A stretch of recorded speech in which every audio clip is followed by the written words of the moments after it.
mga kamog. So ngayon, tatrabaho muna tayo. Naghanap tayo ng pila. Bye-bye. So yun nga mga kamog, after ko nga dumating dyan sa aking trabaho, yan nga pala, nagtrabaho na nga pala kami dyan.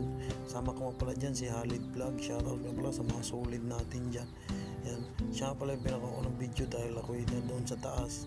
Siya yung nag-aabot sa akin ng mga pintura, skim coat, liha, at walis tambo.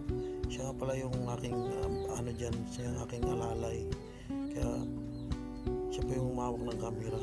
So yan nga po yung ginagawa ko, minamasilya ko nga muna yan at kita-kits tayo. So sumapit na nga pala yung alas 10 dyan, yan, nagmerinda na nga pala kami ni Halid Vlog yan, no? Kasi meron nga pala dyan na iwang pandesal, kinain kanina ni Rasid, yan. Yan nga pala una namin kinain dahil ang aming tinira pala dyan ay kape at saka tag-isa kaming Hansel, yan, sumasayaw-sayaw po si Halid Vlog kasi napakasarap kasi ng panalin ng malunggay pandesal. Yan nga pala yung sobrang nila, yan nga pala tinira namin, yan na nga po yan. Yan nga pala kami nagpisto magkape sa una namin napinis. Yan na pala yung napinis namin kahapon. So tamang retouch na lang kami. So yan, makikita nyo nga pala yan na yan, makikita nyo may mga mangga, may mga kalat pa kasi hindi pa namin nalinisan yan.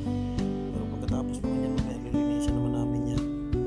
So yan, kasama pala dyan si Halid Vlog. So, yan. Medyo nahiya siya kasi wala daw siyang damit. Sabi ko naman sa kanya, lumayo ka na lang para masyadong maano sa camera. So yan, sarap nga pala ng kinapi namin kan Coffee Co Blanca. Shoutout nga pala dyan sa Coffee Co Blanca, sponsored by Kinangwa. Yan, nag-sponsor na aming kape. So yun,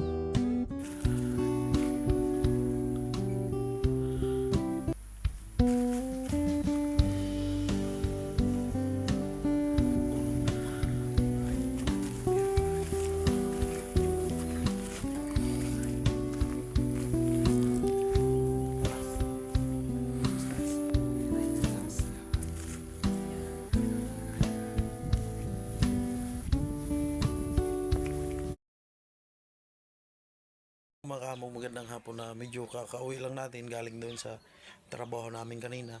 So medyo natapos na namin, talagang binakbakan namin dahil kanina kasi inagahan namin, alas 6 pa lang nag-umpisa na kami ng trabaho, kaya after finish, bye bye.